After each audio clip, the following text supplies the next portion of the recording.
matin. Christ est roi.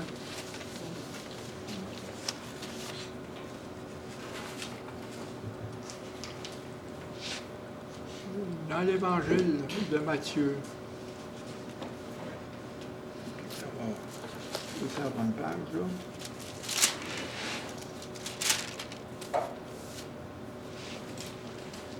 Le thème principal, c'est justement, c'est Jésus le roi et son royaume. Parce que Jésus disait, le royaume est proche. Il parle du royaume. Dans Matthieu 6, verset 33, cherchez le royaume de Dieu et la justice de Dieu avant tout. À Pilate, il a demandé, où est ton royaume? Es-tu le roi des Juifs? Il a dit à Pilate, il dit, oui, je suis le roi des Juifs. Tout ce thème-là se produit jusqu'à la fin. Et sur la croix est écrit, Jésus de Nazareth, roi des Juifs. C'est écrit en hébreu, en latin et en grec, en 3 langues.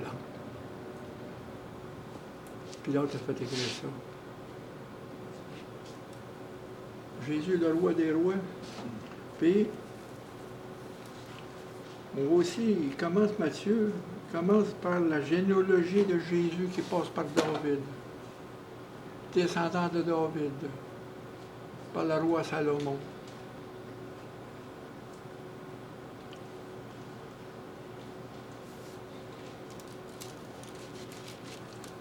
Puis, dans Luc, au chapitre 3, il y a une autre généalogie, celle de Marie, qui descend aussi de David, par Nathan. Que Jésus, biologiquement, il est connecté avec David. Et Joseph est le père adoptif. Parce qu'ils descendent tous les deux de David.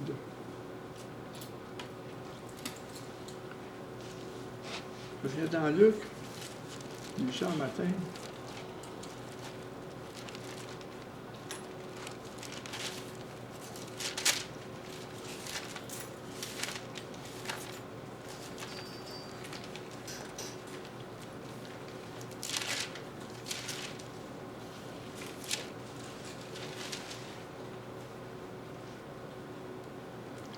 Dans Luc, au chapitre 20, versets 41, 42 et 43, Jésus leur dit, « Comment dit-on que le Christ est le fils de David? » David lui-même, dans le livre des psaumes, a dit, « Le Seigneur a dit à mon Seigneur, assieds-toi à ma droite, jusqu'à que je fasse tes ennemis ton marchepied. » David donc l'appelle Seigneur. Comment est-il son fils? Le descendant. On parle le Seigneur dit au Seigneur.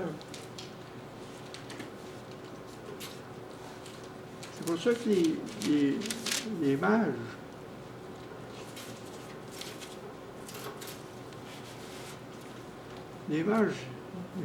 par l'étoile, ils ont vu que le roi des Juifs était né par un astre.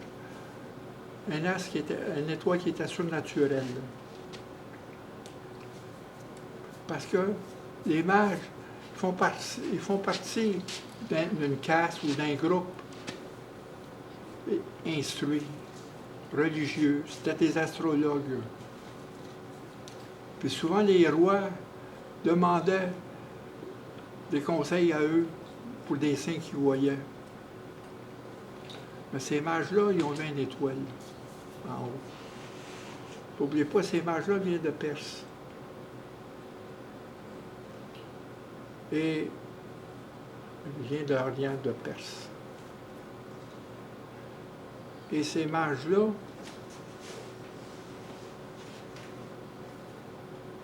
il y a des Juifs qui étaient là. Parce que les autres, ils étaient instruits, ils cherchaient. Ils faisaient des recherches. Puis,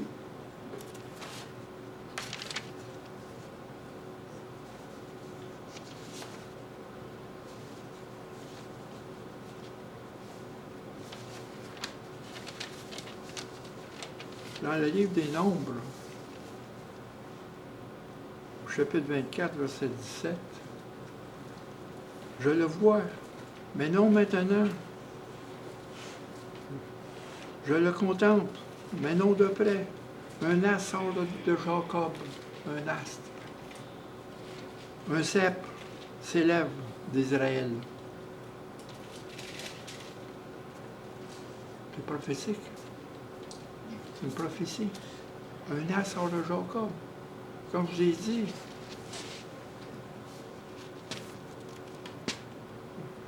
Dieu a choisi Abraham pour faire un peuple. Puis il a choisi Israël, puis il a choisi la tribu de Jacob. D'où vient Jésus. C'est tout le choix de lui, le plan de Dieu. C'est pour ça qu'il dit un astre va sortir de Jacob. On parle de Jésus.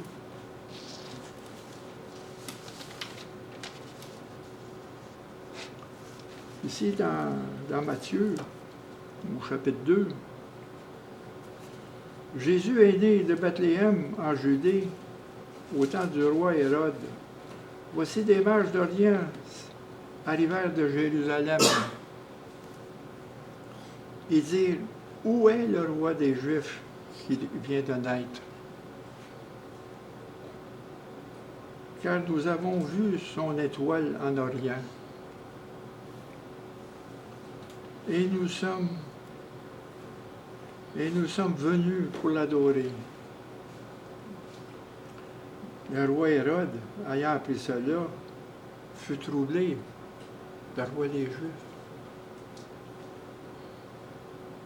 Et tout Jérusalem avec lui. Il assembla les principaux sacrificateurs et les scribes du peuple, les docteurs de la loi. Il s'informa auprès d'où devait naître le Christ. Mais les scribes, les docteurs de la loi, lui dirent, à Bethléem, en Judée, car voici ce qui est écrit par le prophète. Ça, c'est Michée, au chapitre 5, verset 1.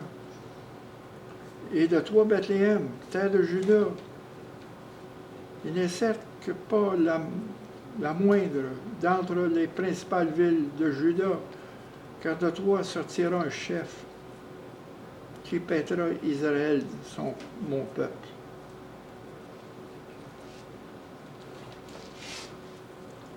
Après ça, Hérode a appelé en secret les mages, s'en acquit soigneusement auprès d'eux. Depuis combien de temps l'étoile brillait? Vous allez voir ça un petit peu plus tard.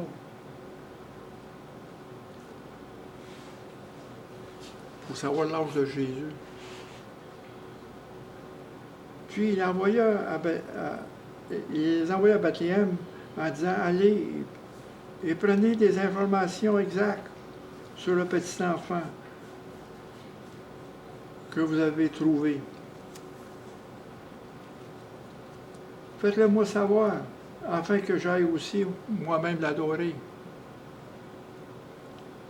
Après avoir entendu le roi, ils partirent. Et voici l'étoile qu'ils avaient vue en Orient marchait devant eux jusqu'à ce qu'ils soient arrivés au-dessus du lieu où était le petit enfant, où il s'arrêta. Quand il aperçut l'étoile, il fut saisi d'une très grande joie. Ils entraient dans la maison. C'est pas dans la crèche, c'est dans la maison. Parce que d'après l'étoile,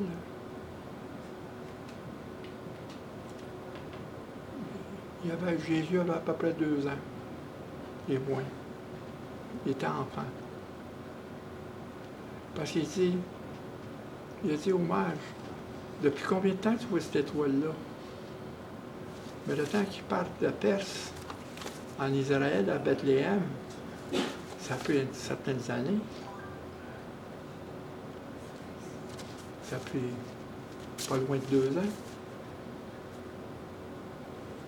C'est pour ça que, après ça,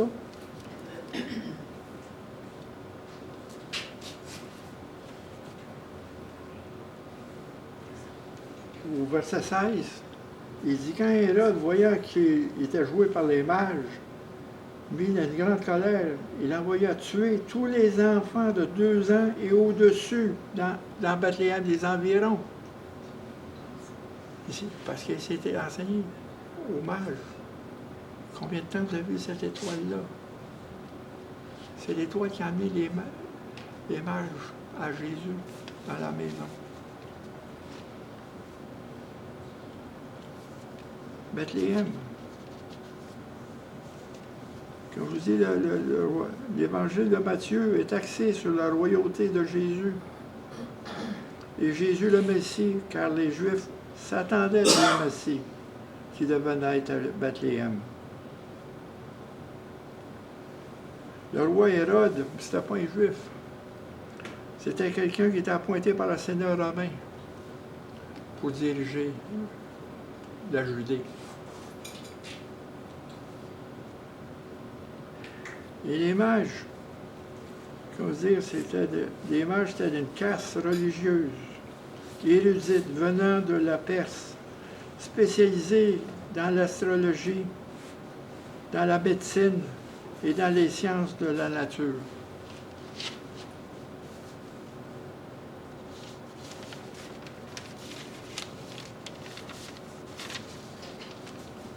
Une étoile, c'est un guide.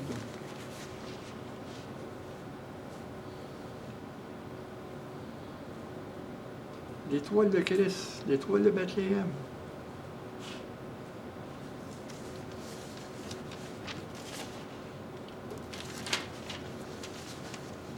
L'Apocalypse 22, verset 16.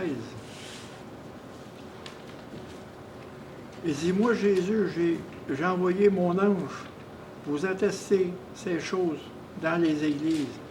Je suis le rejeton, la postérité de David. L'étoile du matin, l'étoile brillante du matin, the morning star. Puis dans 2 Pierre, au chapitre 1, verset 19, et nous tenons pour autant plus certain la parole prophétique à laquelle vous faites bien de prêter attention, comme une lampe qui brille dans un lieu obscur, jusqu'au jour vienne apparaître et que l'étoile du matin se lève dans vos cœurs. L'étoile du matin. Parce que dans Luc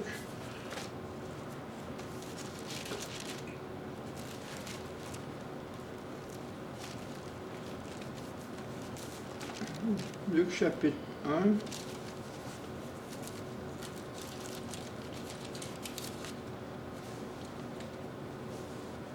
verset 70. Attends.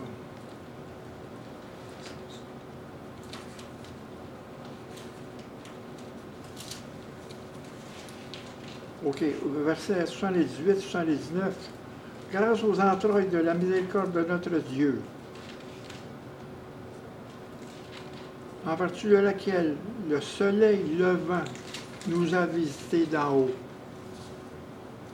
C'est le morning star, c'est le soleil, l'étoile brillante, le soleil vivant, l'étoile qui est venue, le soleil vivant qui est venu nous visiter d'en haut pour éclairer ceux qui sont assis dans les ténèbres et dans l'ombre de la mort, pour diriger nos pas dans la paix.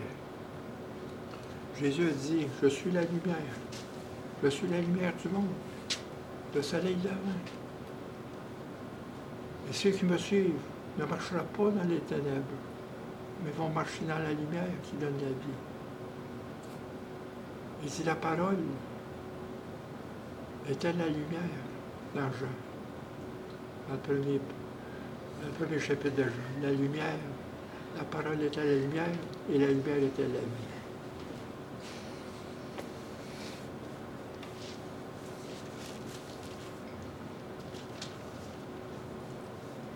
C'est un contraste entre les philosophes humains, la pensée humaine, et la parole de Dieu, qui est l'origine divine des Écritures. Toute prophétie provient de Dieu, non des hommes. Toute prophétie vient de Dieu, non des hommes. Le message de Dieu est en effet libre, sans erreur et inhérent de toute erreur, de tout mensonge et de toute tromperie.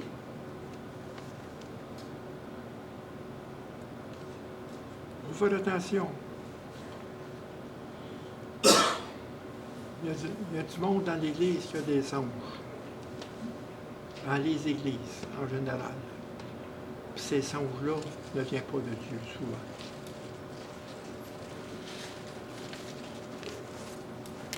On voit que les manches ont eu un songe. Joseph a eu un songe. Le fils que Marie portait venait de Dieu. Il y a eu un songe après ça qu'Hérode voulait faire mourir Jésus. Il l'a envoyé en Égypte. Puis après ça, il y a un autre songe que Hérode est mort, revient en Égypte. C'est tout par songe. Aussi dans Jérémie,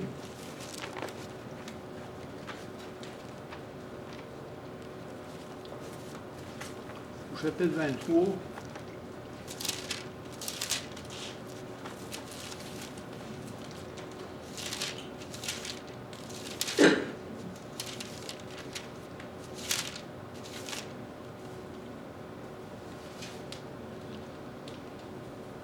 il dit, jusqu'à temps, les prophètes veulent prophétiser le mensonge, prophétiser la tromperie de leur cœur.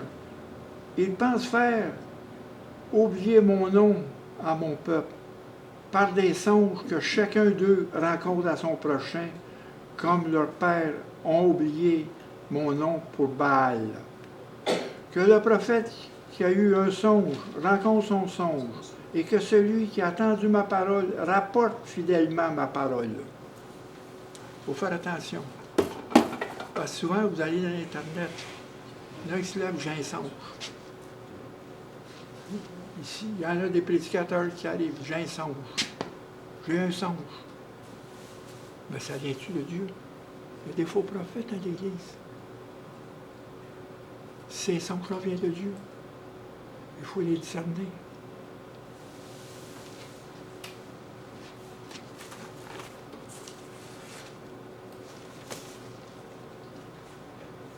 C'est parce que c'est l'Esprit de Dieu qui nous fait ce discernement-là. Parce que sans l'Esprit de Dieu, on ne peut pas discerner. On va être simplement pris dans notre sagesse charnelle, la sagesse de l'homme, dans notre raisonnement. Mais l'Esprit ne parle pas par le raisonnement. Il ne nous parle pas des paroles. Puis Dieu nous parle dans la prière. Il nous parle quand on le loue. Il nous parle quand on lui rend grâce. C'est à ce moment que Dieu peut venir à nous parler. On ouvre les portes du ciel. On va s'apprivoiser à la voix de Dieu.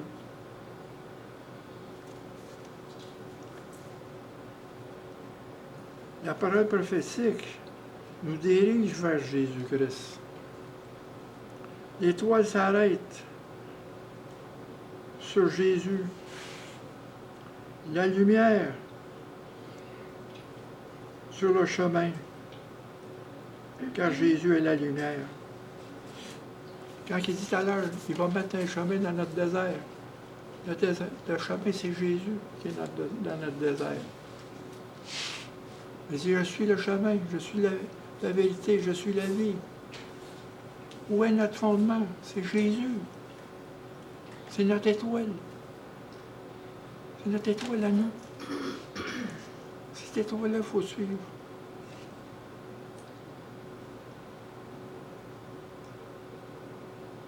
Attendez-moi pas jusqu'à ce que je vous dise, vous-même allez vers lui. Vous-même. C'est à vous, à chacun de vous, de chercher cette étoile-là.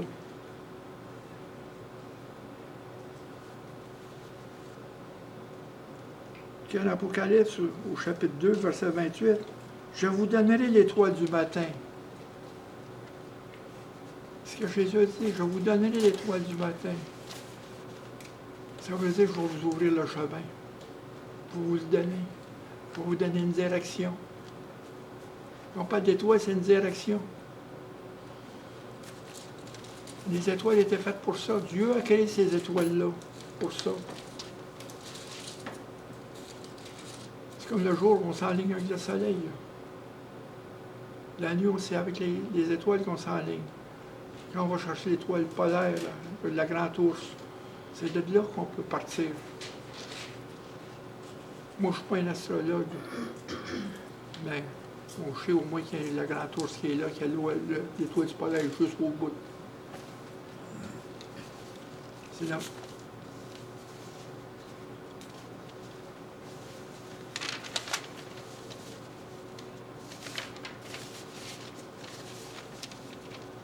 Oui, c'est un as, c'est parce que c'est un signe. L'étoile que les mages ont vu, c'est un signe, un phénomène surnaturel. C'est une orientation pour lui. Jésus, comme vous dites, c'est notre étoile du matin. C'est une lampe qui brille dans les obscurités, dans les ténèbres. C'est une lampe.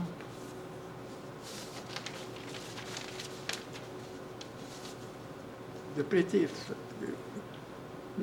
il parle des prophéties sur laquelle vous faites bien de prêter attention comme une lampe qui brille. Il ne faut pas ignorer les prophéties. Elles sont là pour nous diriger. On connaît tout est écrit les prophéties. La venue de Jésus, l'avènement de Jésus quand il va revenir, c'est déjà là. C'est à nous d'espérer dans cette attente-là, dans nos vies. C'est Jésus qui va nous prendre par la main, qui va nous emmener là. On n'ira pas par nous-mêmes. On ne peut pas. Quand il dit Christ est en nous, comme disait un Colossien, c'est un mystère caché dans le monde.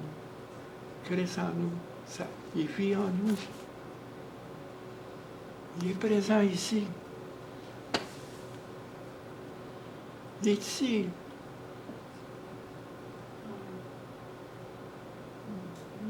C'est pas un feeling, c'est la foi. La foi, c'est pas un feeling. Il ne faut pas sentir. Oui, Seigneur, je sais. Tu n'as pas besoin de te manifester pour que tu nous dises que tu es là. Je sais que tu es là. Aussi, je dis continuellement. Merci pour ta présence. C'est un privilège, ta présence. C'est un grand privilège.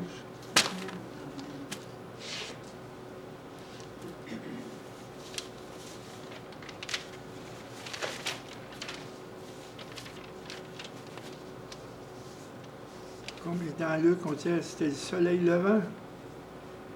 Une lumière était la vie. Une lumière qui luit dans les ténèbres. Jésus dit, je suis la lumière. Tu sais, on part des prophéties à Jésus, puis à l'accomplissement des prophéties. Ça part tout par Jésus. Ça part des prophéties. Il y a encore des prophéties encore qui ne sont pas accomplies. Il y en a beaucoup qui sont accomplies.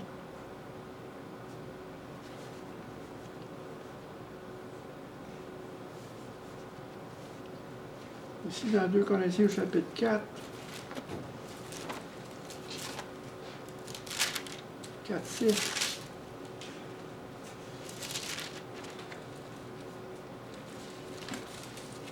Dieu dit, 2 Corinthiens, chapitre 4, verset 6. Car Dieu qui dit, la lumière brille du sein des ténèbres, a fait briller la lumière dans nos cœurs pour faire resplendir la connaissance et la gloire de Dieu sur la face de Christ. Faire resplendir la gloire de Dieu sur la face de Christ. Est-ce que l'étoile du matin est arrêtée dans votre cœur? Est-ce qu'elle est arrêtée? Est-ce qu'elle est là? L'étoile du matin.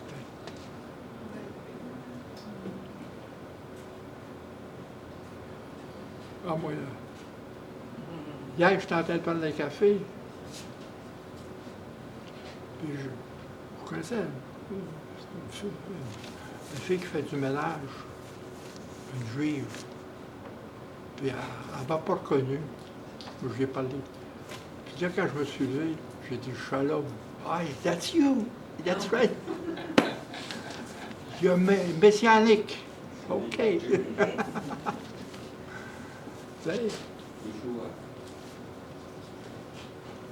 C'est l'étoile du matin, c'est-tu arrêté dans votre cœur, source de joie? Ce que je veux dire, la parole de Dieu, c'est pas la connaissance, c'est pas le changement de caractère, c'est notre transformation dans la gloire du Christ en nous. C'est pas la connaissance. Arrêtez. Ça, là, c'est trop gros pour remplir votre tête. C'est trop gros pour un humain porter tout ça dans sa tête.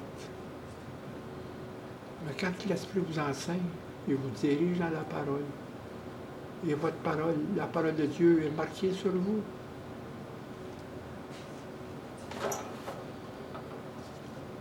La parole de Dieu est montée au cœur. Le cœur, c'est la chambre haute dans notre être. C'est là qu'il y a l'Esprit Saint en nous. C'est la chambre haute du cœur où demeure la parole de Dieu.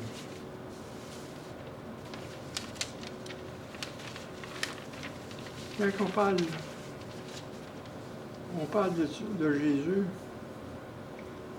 les mages ont découvert le roi des Juifs. Ce que Jésus présentait, il présentait un règne, il représentait une puissance, il représentait une gloire. C'est pour ça que ils sont protestés, ils l'ont adoré. Ils ont donné des présents, de l'or. L'or, c'est pour un roi. Ils ont donné de l'encens, c'est pour Dieu, l'odeur. Ils ont donné de la myrrhe, c'est l'embaument royal de Jésus. Tout là était là. La myrrhe, c'était pour l'embaumer.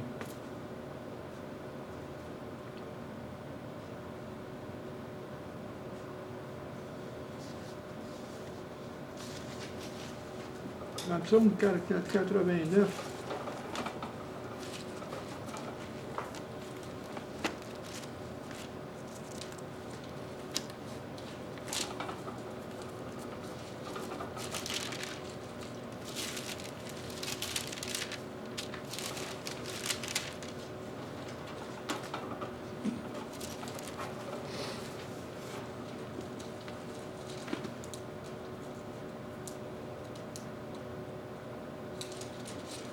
au verset 12, il dit, c'est à toi qu'appartient les cieux et la terre, c'est à toi qui a fondé le monde et ce qui le renferme.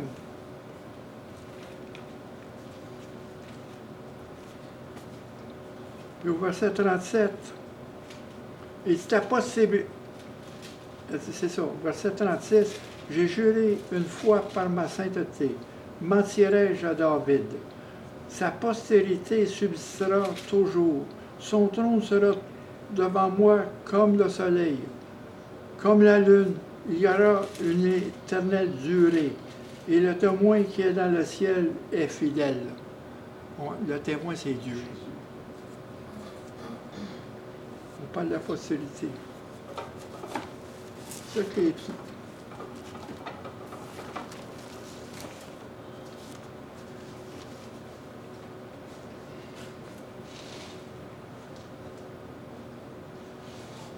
Il faut rechercher cette étoile du matin. C'est notre guide. C'est ça qui nous éclaire. Recherchez Jésus dans votre vie. Parce que Jésus, c'est notre fondation. Il n'y a pas d'autre fondement dans notre vie. Il n'y a rien. Ce n'est pas la richesse qui est notre fondement. Ce n'est pas ce que le monde nous apporte qui va nous fonder notre vie, qui va nous donner l'espérance. C'est Jésus. C'est notre fondement, c'est notre fondation. Notre vie, il faut soit. Quand il dit rechercher le royaume de Dieu avant tout et sa justice, et le tout sera donné par surcroît. Jésus, Dieu nourrit ses enfants. À vous crever de faim? À vous manquer un lit? J'ai tout le temps eu un lit. Jamais, jamais. Mais Dieu a mis en nous un contentement. On fait autant l'honorer dans la disette comme dans l'abondance. Il est tout le temps là.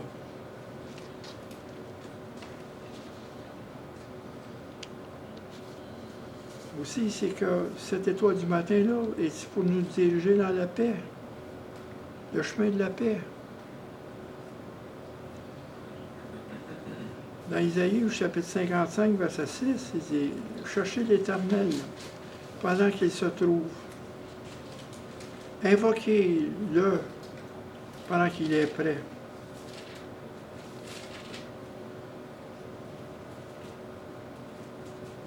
Et dans Jérémie, au chapitre 29, verset 13 à 14, il dit la même chose. « Vous me chercherez et vous me trouverez. Si vous me cherchez de tout votre cœur, je me laisserai trouver par vous, dit l'Éternel. » Je répète, Isaïe 55, 6, « Cherchez l'Éternel pendant qu'il se trouve. Invoquez-le tandis qu'il est prêt. » Ce que Jésus a fait à l'enfant prodigue, quand l'enfant est venu à la maison avec la repentance, c'est pas lui qui est allé vers son père, c'est son père qui était venu, les bras ouverts. Ce que Dieu ce qu'il a fait, il nous a brillé avec sa grâce, avec le manteau de la justice. On porte ce manteau-là, comme l'enfant prodigue. Il nous a donné l'anneau, un signe filial. Il nous a donné des sandales, parce que les esclaves marchaient les pieds nus. Il a donné des sandales, parce qu'on n'est plus esclaves.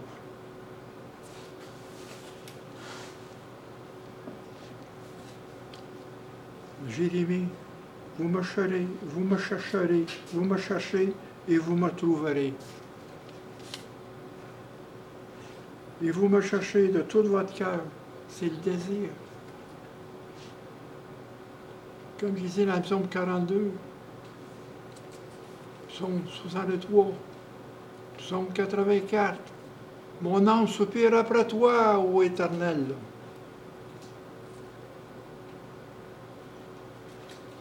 Mon âme soupire, mon âme te désire, comme la biche près de l'eau qui dit. Soupirer, c'est pas des paroles, c'est le cœur qui s'élève.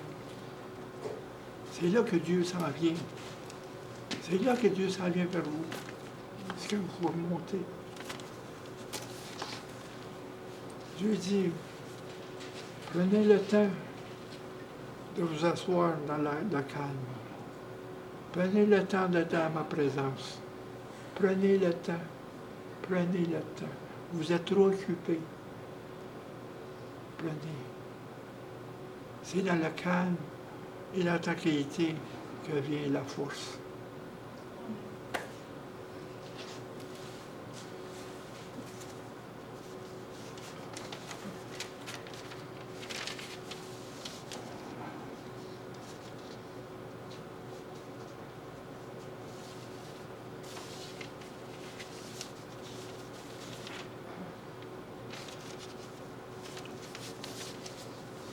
Vous savez,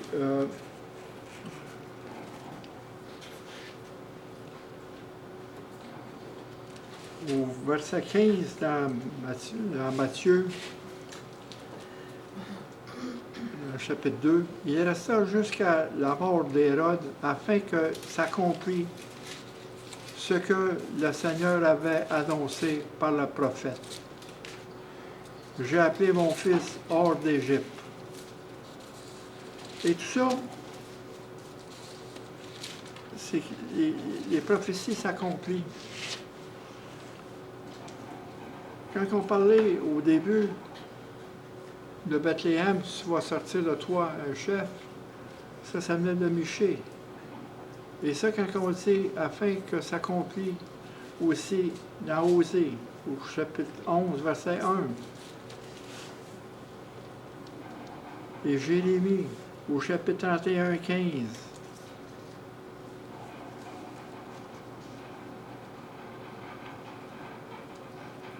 Parce qu'il dit au chapitre 17, alors s'accomplit ce qui avait été annoncé par Jérémie le prophète. Ont entendu des cris à Rama, des pleurs de grande lamentation. Rachel pleure ses enfants et n'a pas voulu être consolée parce qu'ils ne sont plus. C'est ça quand Hérode a tué tous ses enfants en bas de 2 ans. Ça accomplit les Écritures.